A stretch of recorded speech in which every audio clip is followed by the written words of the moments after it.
I'll admit Dr. Kang in just a second here.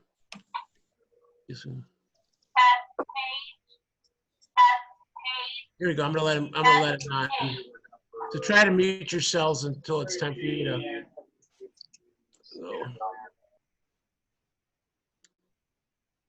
Dr.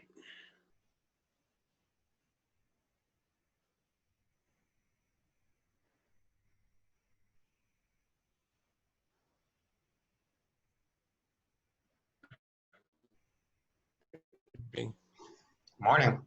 Morning, Dr. King. Welcome. This was the Michigan chapter. All up early and ready to meet with you. You're probably a lot earlier where you are, but so I was gonna just, if you wanted to introduce yourself and give a brief opening statement, and then everybody's gonna go around and just tell you who they are quickly, and then they'll have some questions to ask you. Sure. No, deeply appreciate the opportunity to meet all of you and discuss what's important to you.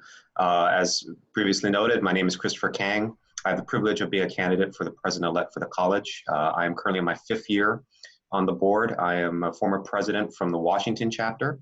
I'm also currently your college's treasurer. I've had the opportunity over the last 10 years to serve both at the chapter as well as through the committees and sections up to the board of directors at the national level. I'm currently an employee at 2 different locations. One of them is a Department of the Army or military facility, where I've been faculty with a residency program for nearly 20 years. And I also work for a small Democratic group a few miles south in Olympia, Washington for the last 12 years.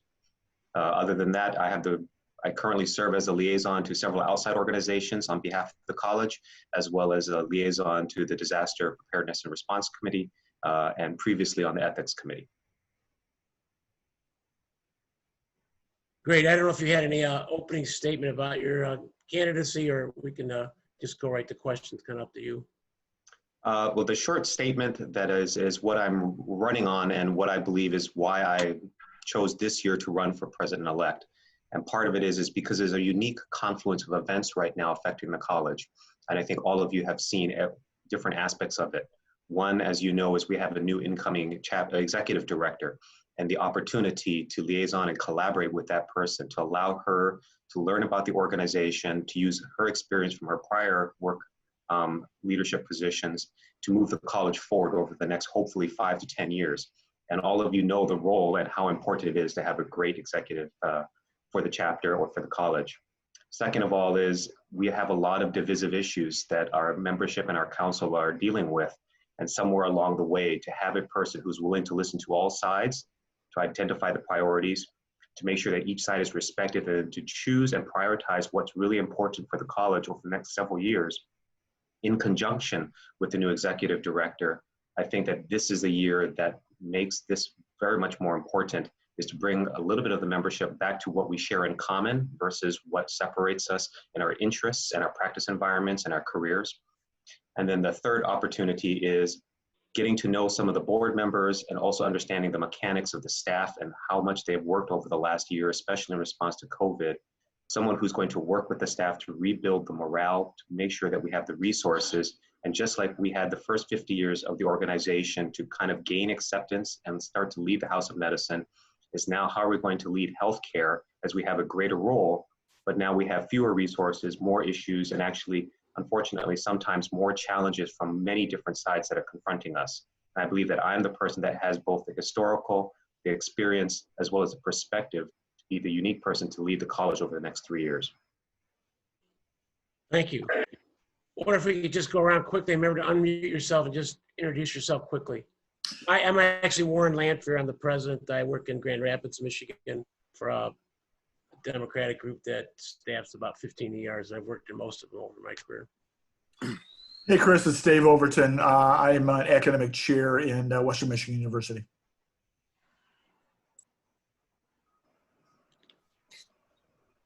Chris, this is Brad Walters. I don't have my name badge from my white jacket, so I'm not sure what the hell I do. Hi, Dr. King. I'm Bob Milanowski from the Detroit area. I work at Sinai Grace Hospital. Good morning, Therese Mead from Michigan, working at Covenant Healthcare and also for the CMU EM residency.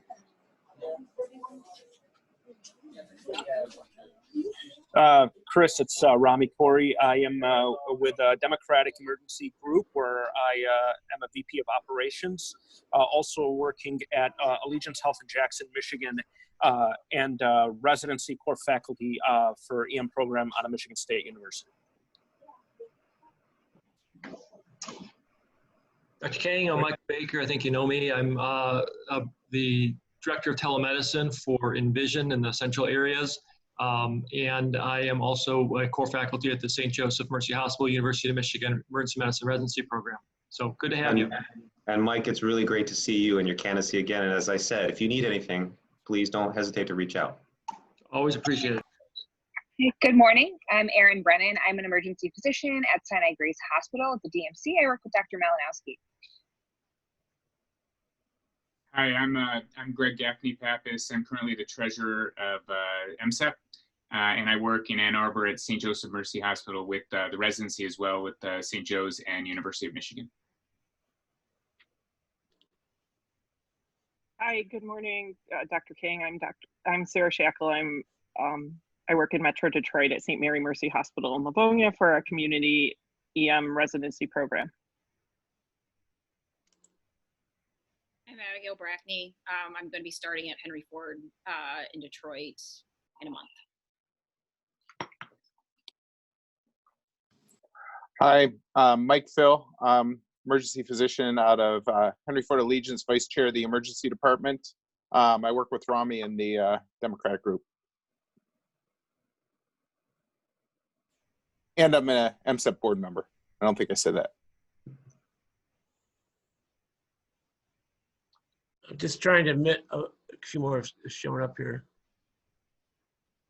And I apologize, it's me being slow to admit them, not that they were necessarily late.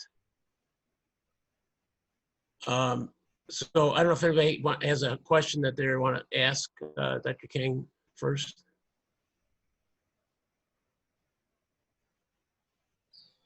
I'd like to ask a question. Hey, Chris, can you hear me? It's Brad. Yep. One of the more divisive issues seems to be with, I don't know, do we call them our sister organization, AAEM, and the entire issue of how emergency departments are organized, funded, and paid. We have very large groups. We have small democratic groups. My group, I'm an employed physician within a hospital system at an academic center. Radically different ways of structuring groups, structuring pay. You know, the whole issue of for-profit or not, I'm not necessarily sure that it's different as an academic employed hospital employee than, let's say, just to name somebody, Team Health, US Acute Care and things like that. Just close to home, we sort of saw the blow up with the SUMA system, and that got very ugly. Could you just comment on your perspectives of that? You know, how do we embrace such a large tent with so seemingly different goals? And I'm sorry, that was too long a question, but forgive me. That's okay. As a curmudgeon, you're allowed to that. No, a very serious and important topic. First of all, I'd like to always try to be mindful of potential conflicts of interest. So I am a member of not only ACEP, but AAEM, as well as SAEM. So I always believe that if I'm going to learn and try to lead emergency medicine, that I shouldn't necessarily separate or alienate any group. So I'd always like to learn and be representative of all of them. In terms of addressing your topic, this is an issue that's going to confront the college not only in itself, but I believe it's going to also ripple effect in many other issues, including such things as our workforce. And that is, we have such a diverse membership, and we work in so many different settings and so many different career levels and with different expectations that we're going to have to be mindful that they all exist. Somewhere along the way, however, two things. The organizations themselves, we need to be a family. And as I mentioned earlier, before earlier in my opening statement, somewhere along the way, we share certain commonalities, taking care of our patients, our specialties, and our members.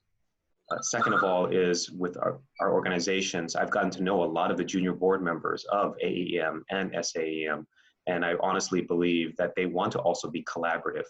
So like any family, we can disagree on certain things. Sometimes we may have little spats, but in the end, what we really need to do is come back together to move forward, because that's what is in our best interest of our membership in the whole, as well as our profession.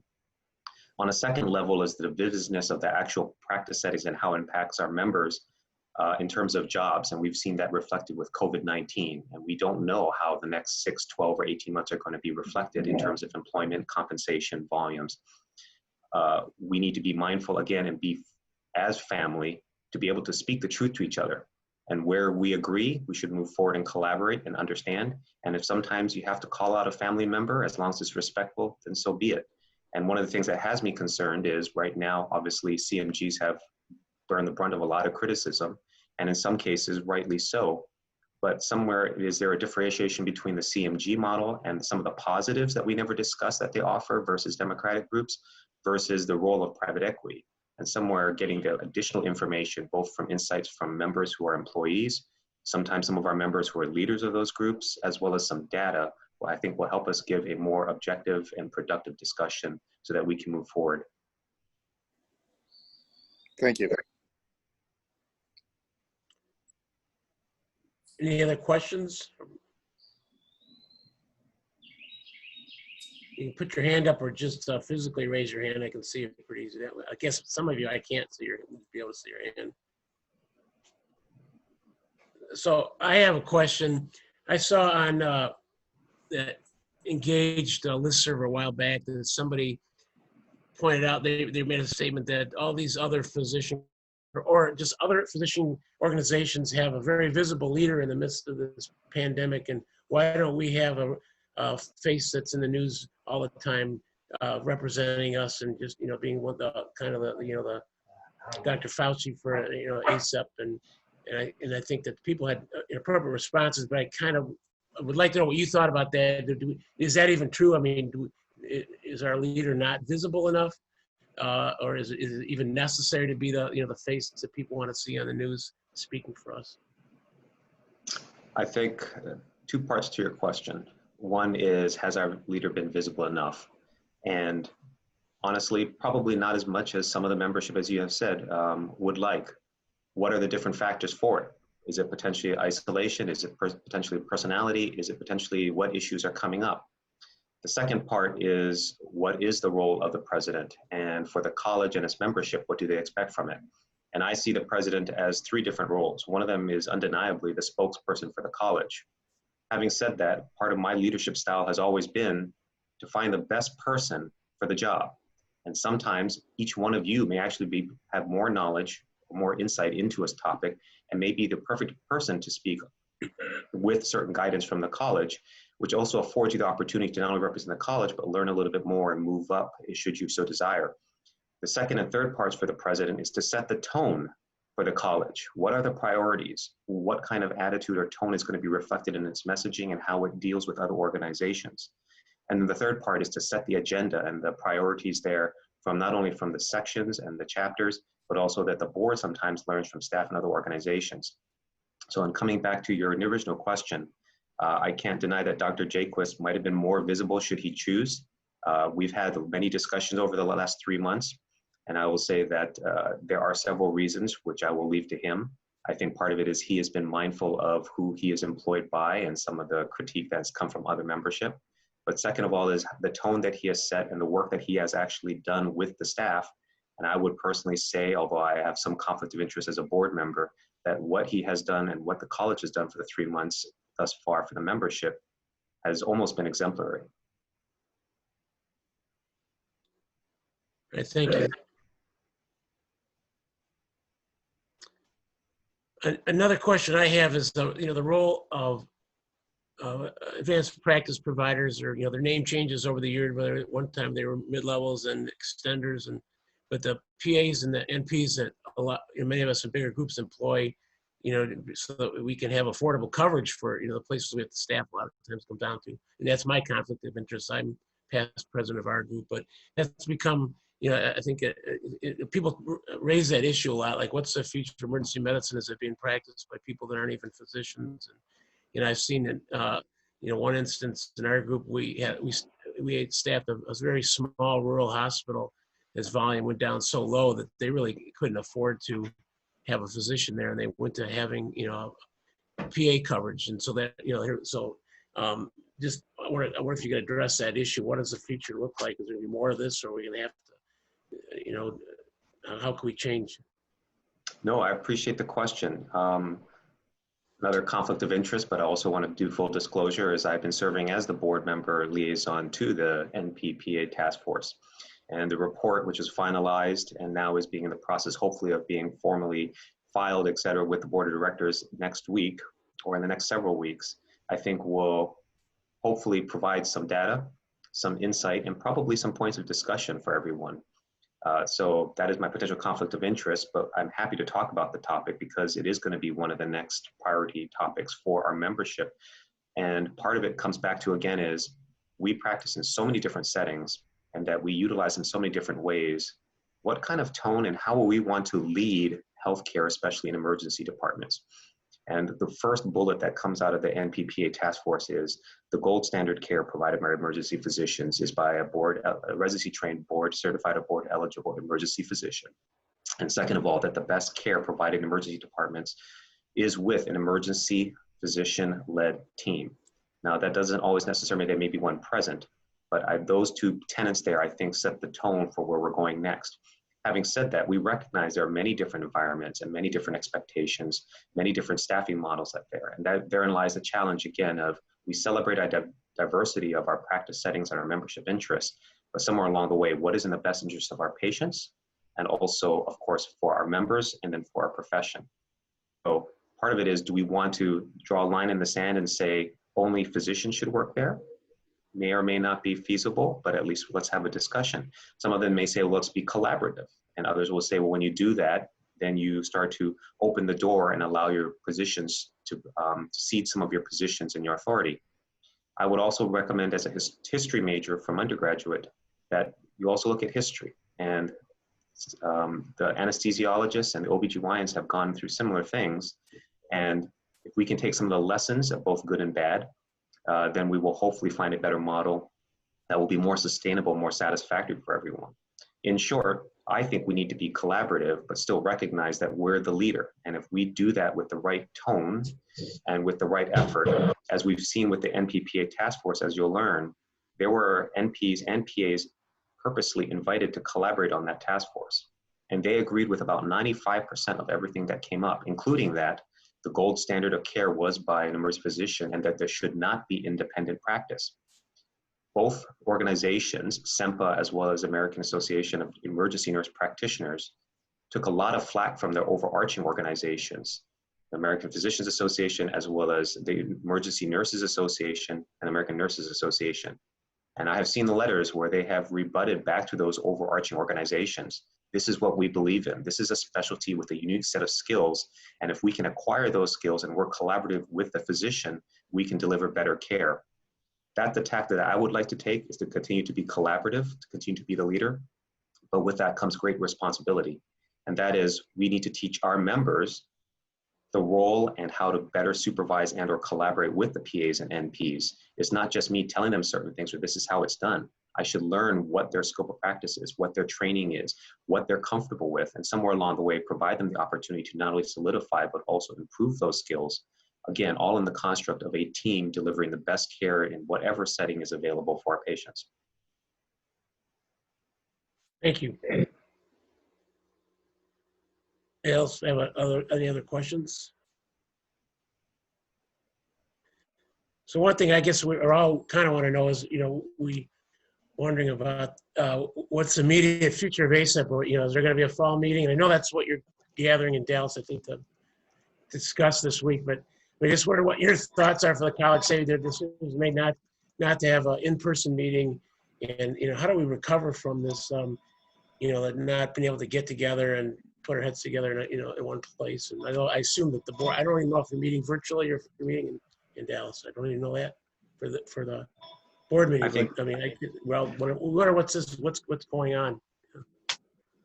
sure. The board meeting is going to come up in a few weeks, but probably by the end of this week, you will probably have a formal decision by the board in discussion with the staff. And that is 95% sure, if not a little higher, that an in-person ACEP 20 meeting, at least for the educational part, is probably going to be canceled.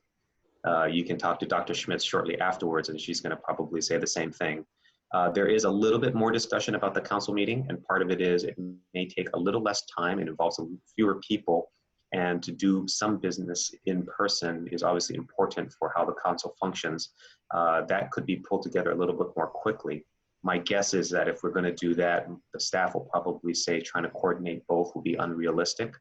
So currently right now, your council speaker is attending the virtual AMA meeting and learning and seeing from the other organizations, including SAEM, who featured a virtual online meeting.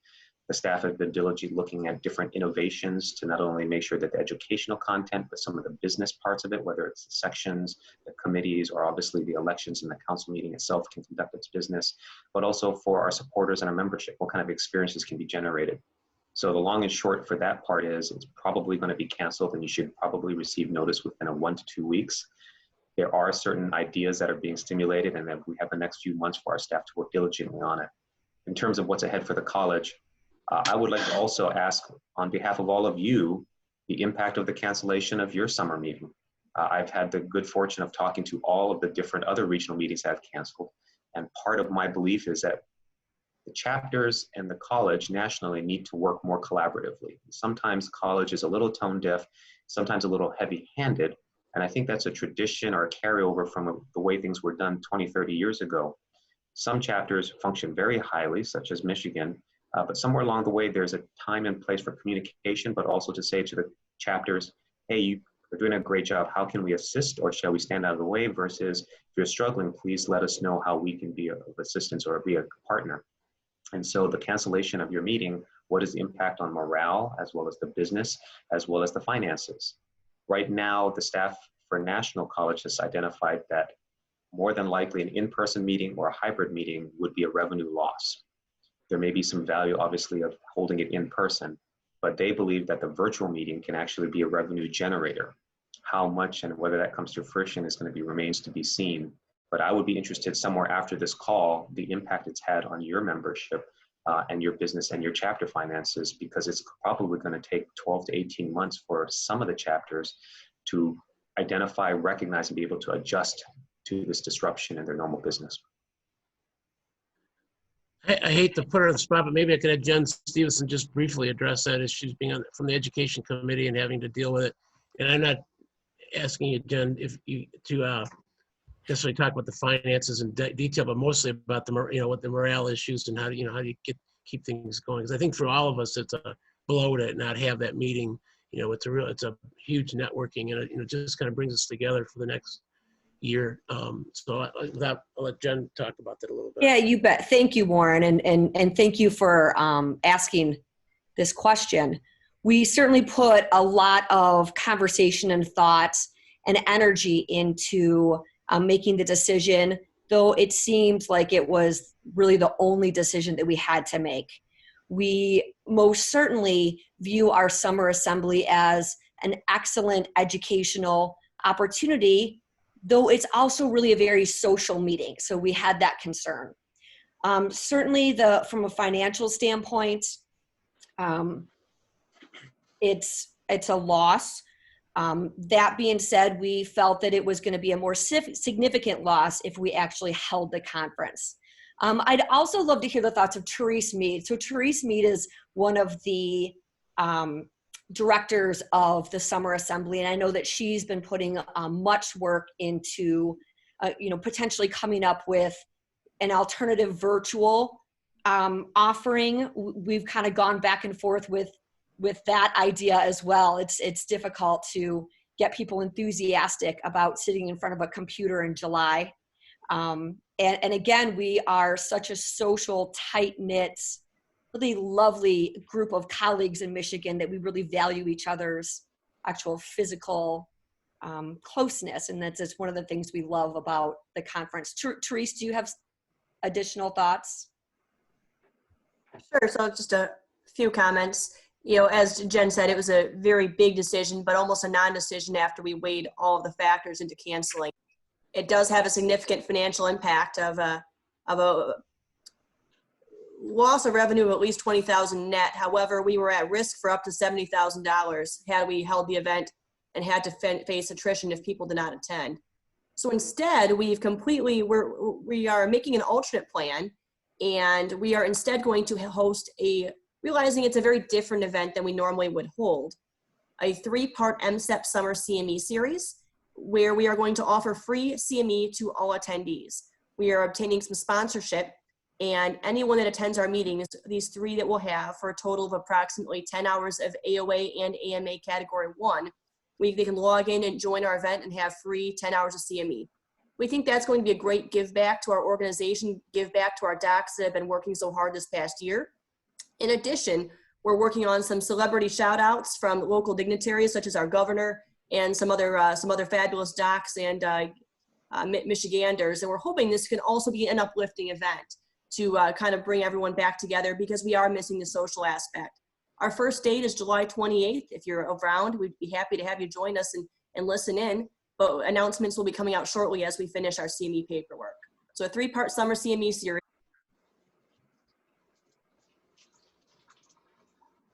Thank you for that insight. And just one other caveat, Washington State recently held a kind of a 1-hour celebration online where we did exactly what you envisioned. Our governor and a few celebrities, including some of our musicians such as Macklemore, and our athletes like Russell Wilson, all gave a short little shout out, and it was driven by our wellness committee. I'd be happy to send the link now that it's on YouTube if you want to see and maybe improve upon it, because for us it was a first attempt.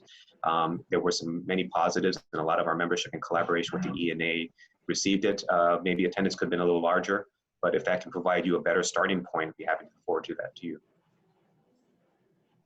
I was going to ask you to, we have about 2 minutes left to give a brief closing statement. I hope I didn't kick Therese off. I moved my mouse and I saw she abruptly disappeared, and I probably did something I wasn't supposed to.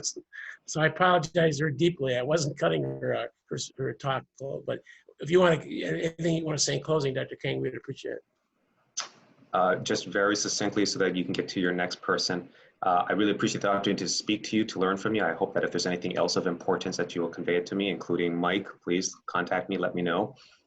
In short, there's a reason why I chose to run this year. I only believe that I should do it if I believe I have the skill set and can do the right job. And I think over the next 3 years, someone who is going to be respectful of how the college has evolved, but willing to listen and change how the college does certain things to make sure that we provide a better footing, so that we can come together a little bit more and then have more resources and greater focus on all of the issues that are confronting us. I think as we've all learned with COVID, that sometimes the unexpected arises, and it's having a strong college with a strong staff and a strong sense of purpose and unity that we can move forward. And that's whether that's the relationship between chapters and national, section membership, the divisiveness in terms of different practice settings and the different parts of our membership. I believe that I have the historical perspective, the willingness to collaborate, and the track record to move forward and do the best for the college. And it would be my hope then that afterwards, the next 4 or 5 presidents will be much more successful than I will. That would be a true hallmark of success should I be elected. So thank you again for your time, and please let me know if there's anything else that of concern or questions that you have. Well, thanks, Chris. We all of us appreciate you giving us your time. Chris. Thank you very much. Thank you.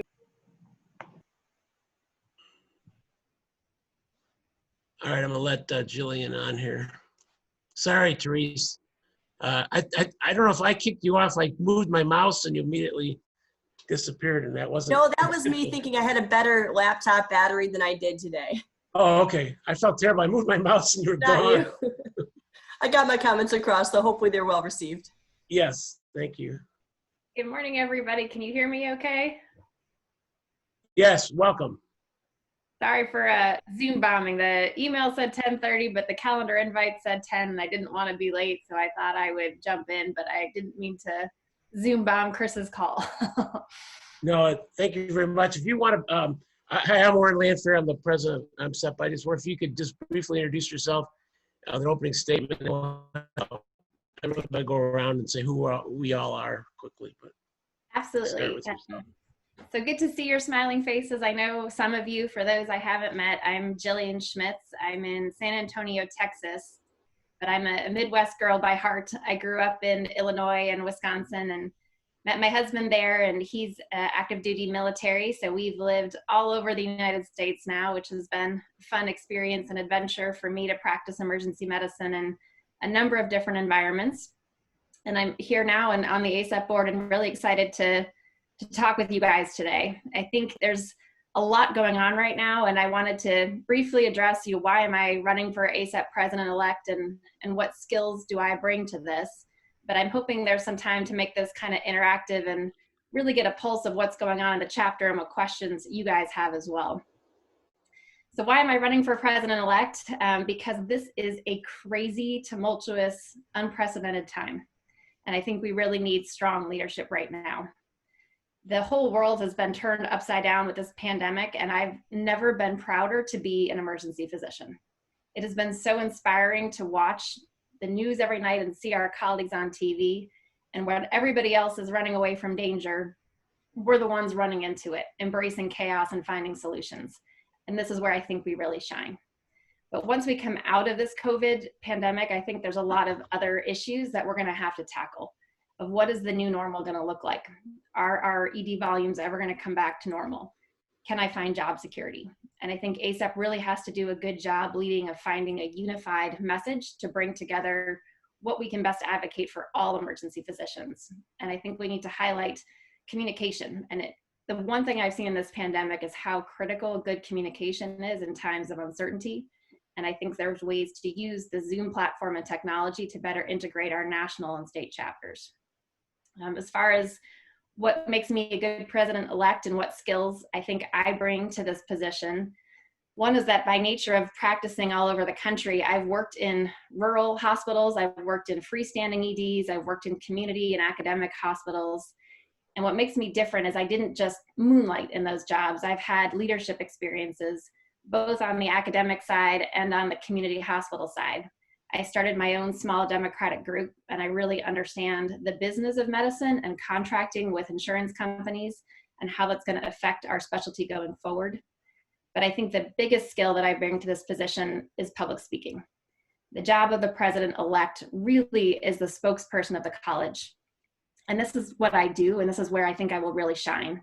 My job for 20 years has really been public speaking and advocating for physicians across the country.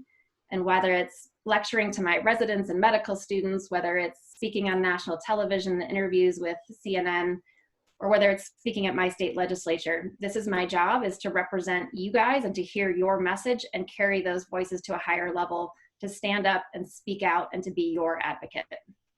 So I thank you very much for having me here today. I'm excited to see lots of familiar faces and anxious to hear what's going on in Michigan. And I'm very sad that we can't make it to Mackinac Island this summer. Yeah, we're very sad not to have that meeting and have the visitors that come from across the country. It's a special experience that we're all feeling the loss of.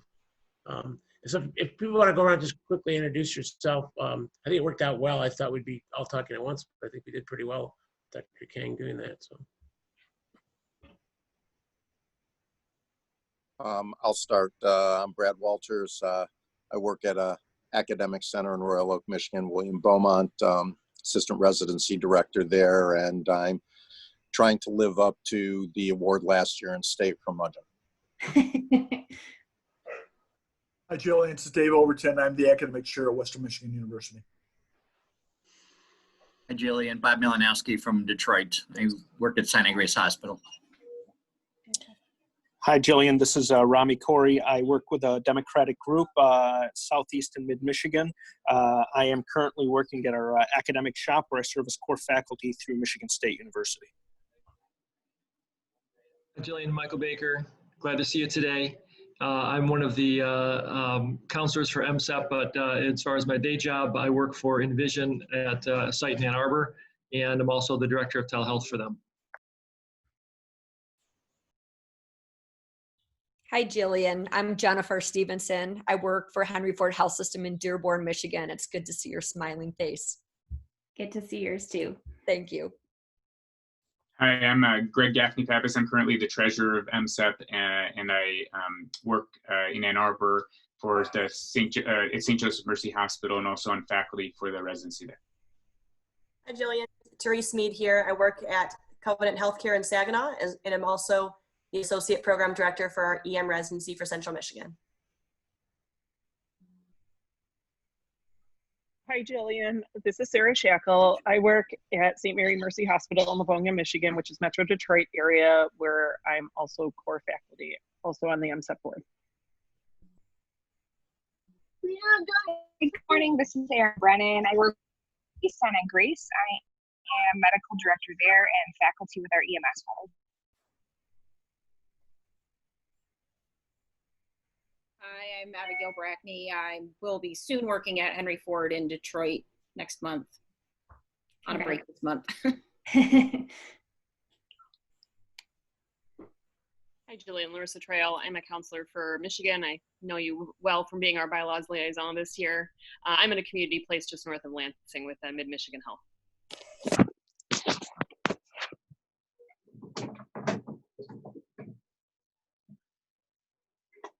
Jim Mitchell. Hi, Jillian. Hey, how are you, Jim? Okay. Brad started us out with a question, Dr. Kang, so I thought I'd give him the same opportunity, or maybe he's got another one. No, Jillian, one of the real challenges I think facing ACEP right now is trying to encompass the diversity which we've encouraged. But when I'm talking about diversity, I'm a hospital-employed academic physician. We have large multinational groups. We have for-profit entities, and we have smaller democratic groups like what Rami represents. This is an incredibly diverse membership, and sometimes seemingly at odds. And I think it's been a real challenge, and I think it's going to become an even more critical challenge for ACEP leadership to try to encompass these groups who seemingly are on, have very, very different agendas. We see that with AAEM.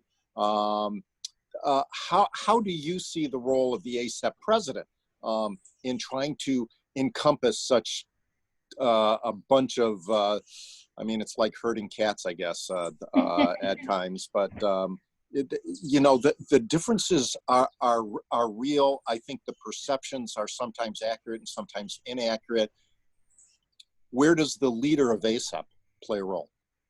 Absolutely. Well, thank you. I appreciate the question. And I think that's one of the things I'm most interested in during this election cycle. And when I've been talking to people, probably the biggest issue that's come up that I've heard about.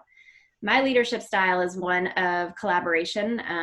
For full disclosure, I'm a member both of AAEM and ACEP. I actually just had a conference call yesterday with the AAEM President-elect to discuss this very topic and kind of see where things are going. My sense is that we are very divided, not just as a membership, but really as a country right now. And I think we need to kind of find more unity in our voice of where we can come together. I sense that sometimes we can be a circular firing squad and try to shoot each other in the foot, that the enemy is not within. And my general approach is that flamethrowers on both sides are really good at burning things down, but they're not good at fixing things. And I want to fix things. And there's a lot, frankly, that needs to be fixed right now. And I think the majority of us can get together behind things that empower all physicians. So namely fair, equitable compensation, due process, and to me, most importantly, having a physician leadership voice in really articulating how our businesses are run, how the strategic direction of our organizations go, no matter who your employer is. My sense is that working and talking with a lot of different people, that there is some misperceptions. And even in my discussion with the candidates last night from AEM, we don't have a clear definition of what exactly a CMG is. And I think that causes some confusion. There's different ownership models. There's different leadership models. Some CMGs have 100% physician leaders. Others have a board of 16 with one. But I think it's important that ACEP ask the difficult questions. And I think that's been part of the problem, whether it's real or whether it's just perceived, of that ACEP has kind of had this elephant in the corner that nobody has been willing to take on. And I think as we look at just the consolidation of the healthcare market itself, right, this is not just physician staffing companies, this is insurance companies, this is hospitals and health systems, that things are becoming more and more contracted, and it's beyond just emergency medicine. There was a great article in Health Affairs that looked at the role of consolidation now on ophthalmology, on ENT, a number of medical practices. But I think what we really don't know is what impact ultimately that has on physician autonomy, on cost of care, on quality of care. And it's why I'm really proud that we're taking on this issue within ACEP as part of our RFP to look at that. But I think just throwing stones at one another because of where you work is not appropriate, and sort of it defeats the purpose. That ACEP really needs to bring everyone together and have a solid, unified voice of how we represent physician leadership. You know, my background is mostly in academics and teaching and working with residents. And I think we had our session yesterday on how to prepare our graduates on the real world and understanding the business of medicine, negotiating a contract, what's all involved, how do you pay for disability insurance and different things that we don't always do a great job on. And I think that's one of the things that ACEP can do is help educate our members on what opportunities there are, what different types of business models exist, and find out what works best for them and how we advocate for everybody. Thank you. I think Mike Baker had a question for you. Mike, you're on mute. Here we go. Let me get off mute there. Hi. So, Jillian, I know that you've been very interested in this question, so I'll ask this of you. With there being so many different organizations out there that emergency physicians can belong to, with there being contract management groups that have taken on some of the role of education and quality work that traditionally ACEP has been doing, where do you see us in terms of being able to promote ourselves to the younger generation, the people coming out of residency? What is the value of ACEP to them, and how do we get them to understand that value? That is a fantastic question. That is really my passion, is working with young physicians as a former associate program director and current clerkship director. They're kind of my kids. Of how do we bring them in and help them understand, the value. So first, I think whether we like it or not, a lot of our young physicians get their information on social media. I have a love-hate relationship with EM Docs, but there's 23,000, I think, physicians on it now. And one of the things I think we could do better, frankly, is to have a better social media presence. There's a lot of kind of stuff that goes on there that people get their impressions of what ACEP is and what it isn't. And I think if we don't have an active voice and we don't respond quickly to some of those things, it derails the conversation and we don't really get to stand up for ourselves and show the value of what we do. But two is really engaging young physicians. So I was chair of the young physician section, and I realized pretty quickly that it wasn't just being assigned to a committee or showing up to a meeting that was the interesting part. It was given responsibility. So when I was assigned to a committee and I had an actual job, they made us the subcommittee chairs. And what I liked about that was they flipped it. Typically we have the more senior person lead a committee, and then the younger folks are kind of the minions that come in and learn. But when you give them a job and you give them a responsibility, they take off. It's really exciting to see them get involved. And I think having the mentorship of people who've been around longer, but giving them specific roles within the college, if you give them the tools, they have all kinds of ideas and suggestions of where to build this, and you let it fly, it takes off. That's one of the things we did for our chapter this year for government services, ACEP. They wanted to make their own government services sort of EMRA chapter of the residents. And at first I thought, is this going to be duplicating what we already have? But oh my God, do they have energy and passion. And it has been so amazing to see what they've really taken off and done. And even looking at our membership benefits. You know, when we look at the average ACEP member, it's now someone in their 40s who's married and has 2 kids. And we looked at, do we offer the right things? Are we attracting young physicians? And a lot of our membership benefits spoke to discounts on, you know, Hertz and rental cars. But our young physician reached out and said, you know, we want discounts to HelloFresh. I want comfortable women's, you know, professional shoes and Rothy's. You know, how do I get those kind of things? What can ACEP help me network of the non-traditional stuff that helps me understand the value of membership? But I think advocacy is still the most important thing that we do. I know Michigan has had kind of a leadership development track. We've also done that within government services. And I think bringing them in so they can see our advocacy heart at work, whether it's at your state capital or LAC, and get them involved early is really the way to capture them and to convey the message and the value of what we do. Thank you. I think Brad's still looking for comfortable shoes. I'm still looking for comfortable shoes. Therese Mead had a question for you. Hi, Jillian. This is from an academic question, somewhat. In the past few weeks, a third of my graduating senior class has lost their contracts to either for their first position outside of residency or fellowship. What can ACEP do to help residents such as these? Because I know this is not, unfortunately, an isolated phenomenon in Michigan. It's not. We're seeing that across the country, and I think, unfortunately, it's hit a lot of our young physicians in certain areas of the country more. I'm a little bit more optimistic to see the numbers are starting to come back up. We are at close to 95% of our volume in Texas now than where we were even just a few months ago. I spoke with Gary Katz, who's our speaker. He has a small Democratic group. They just hired 6 people yesterday in Ohio. So I think we're starting to see kind of things pick up, that as the economy turns around, that we provide more job security. It is something we looked about and talked with our residents yesterday. And actually, as an exercise, we Googled emergency medicine jobs, and 350,000 hits came up immediately. I think right now it is a tough economic time for everyone, right? Not just physicians. I think there are jobs out there. They may not necessarily be the jobs that they want right now, but I think that's going to change. I think a large part of what we need to do is to try and provide some financial support in the short term. And that's why we've been advocating hard for the CARES Act and trying to get money to physicians' hands and not just the hospitals and staffing groups to make sure that they're able to support themselves. But we also need to teach them about saving. I know for my residents right now, many of them that are graduating are looking at buying houses and cars, and understanding that the economy for the short term is going to be pretty variable, and we need to be prepared to understand what that is going to affect and how we get them job security.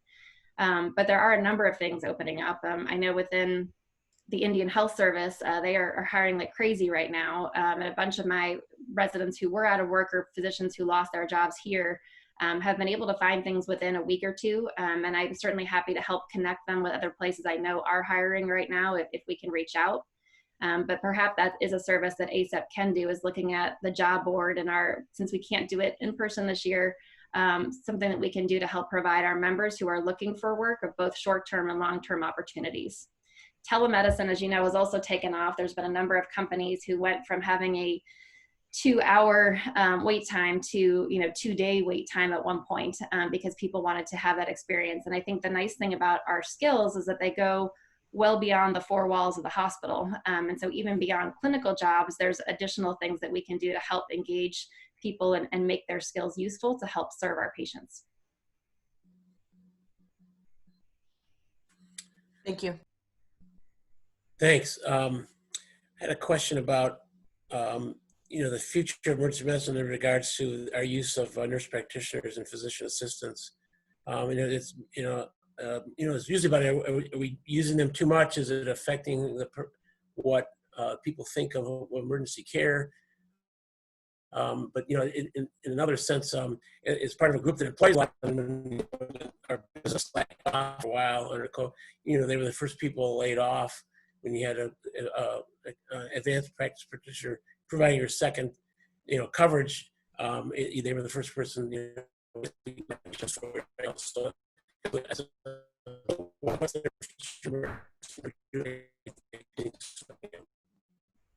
you're cutting out there a little bit, but I think I got the gist of it.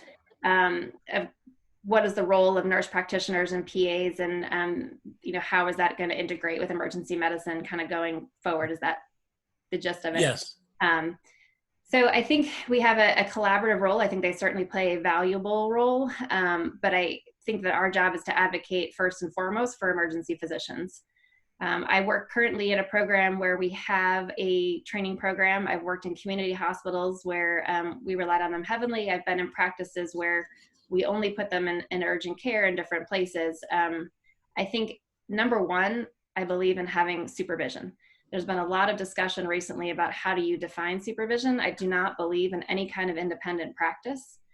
The task force that looked at this defined supervision in 3 terms: direct supervision, which is you see and hear about every single patient that a nurse practitioner or PA sees; indirect supervision, where you know about them but you may not see every patient; and then this kind of controversial category of oversight, which is you don't actually know about the patient in real time, but you review their chart the next day and kind of provide quality feedback. To me, that is QA. That is not supervision. And I've been kind of holding that belief that that is the very definition of independent practice. And I think we need to stand against that because it's a very slippery slope. I also believe that we should reserve the words residency and fellowship for physician training and not nurse practitioner and PA training. I have a lot of concerns with how that's being built. I work closely with ENA on some other projects, and I was not lost on me the irony this year that during our March meeting, they brought up that they were offended and upset that veterinarians were now using the term nurse, and that they wanted to own that, but yet they can call themselves doctors. The irony is not lost on me. So I would like ACEP, frankly, to fight a little harder on this and to really advocate for emergency physicians. But that being said, it is still a collaborative practice, and I feel like they do play a very valuable role, but under the direction and direct supervision of an emergency physician.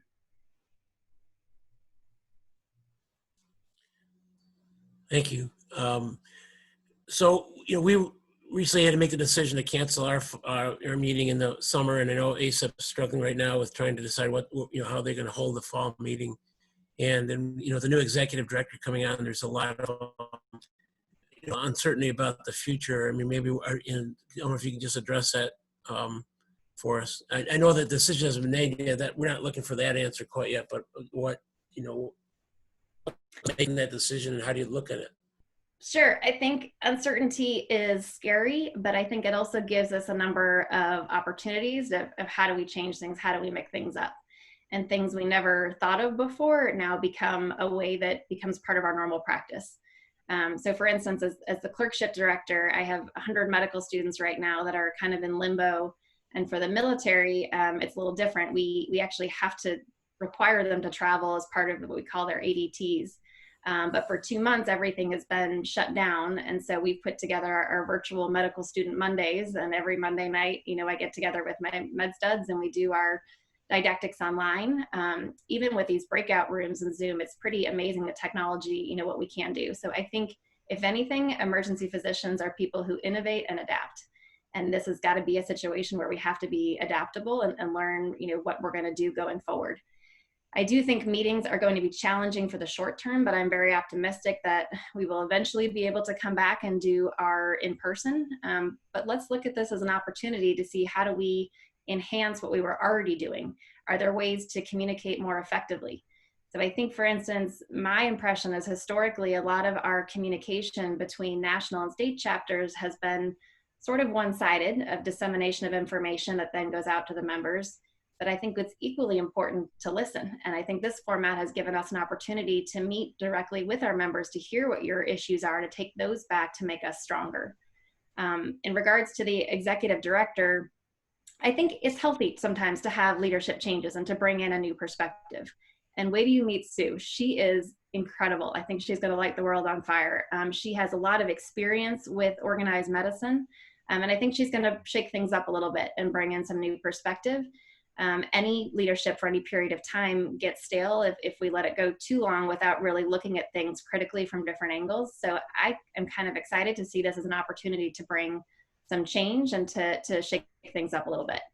As far as our national meeting, the didactic educational part, I think, is pretty adaptable to making into a virtual format. The council part, it's going to be a little bit more complicated, but I have a lot of trust in the people who have spent hours looking into this. We've been watching very closely SAEM, AMA, of how they're doing their meetings and resolutions and discussions.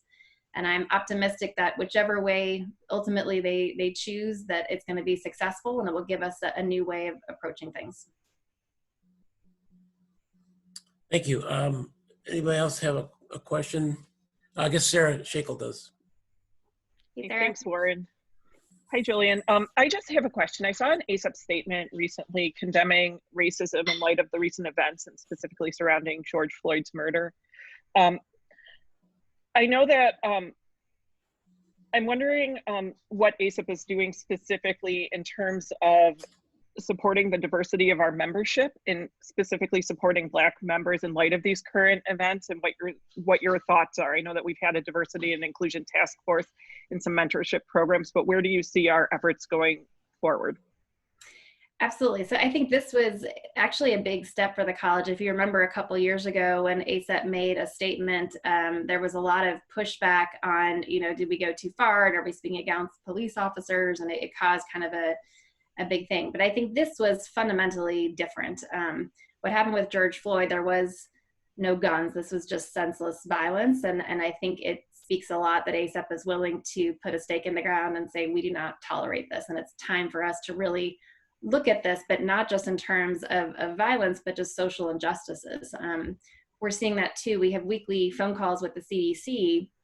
And a big question to us is we're seeing a disparate amount of African Americans, right, who are dying of COVID. They represent a much smaller percentage of the overall population, but a much higher percentage of those that are infected.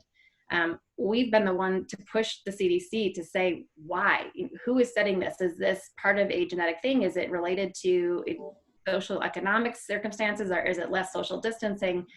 What kind of data are you actually getting this that we can address this objectively and understand how these healthcare disparities are affecting our patients and our members? I think we've done a lot to be intentional and to empower different physicians to get involved and to be much more intentional about diversity and inclusion in everything that we do.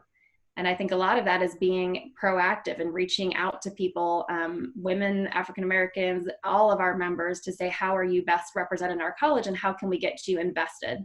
A big thing that we've been pushing locally in Texas with our hospital and the military is diversity is so critically important to us. We have a much higher percentage of minorities, Latinos, African Americans in the military because of those economic things, that they didn't get those starts early in life or couldn't afford to go to medical school. And it's been incredible to see that passion and that drive of people who want to go and giving them opportunities when you can remove some of those financial barriers to put them in positions of leadership and to watch them thrive. And I think ACEP can be more intentional about helping give equal opportunities. And I think a big part of that too is also changing the way we look at our leadership. I think there were some challenges and barriers previously to the way we did the candidate forum, and requiring people to travel to 50 states is probably not practical or financially feasible for any physician. And trying to kind of level the playing field a little bit and to be intentional about how we engage our physicians, I think is the first way to address the diversity inclusion issue.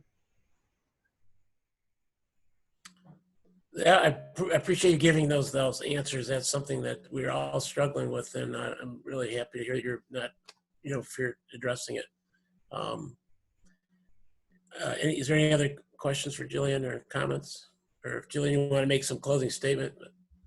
I think we got a minute left, so.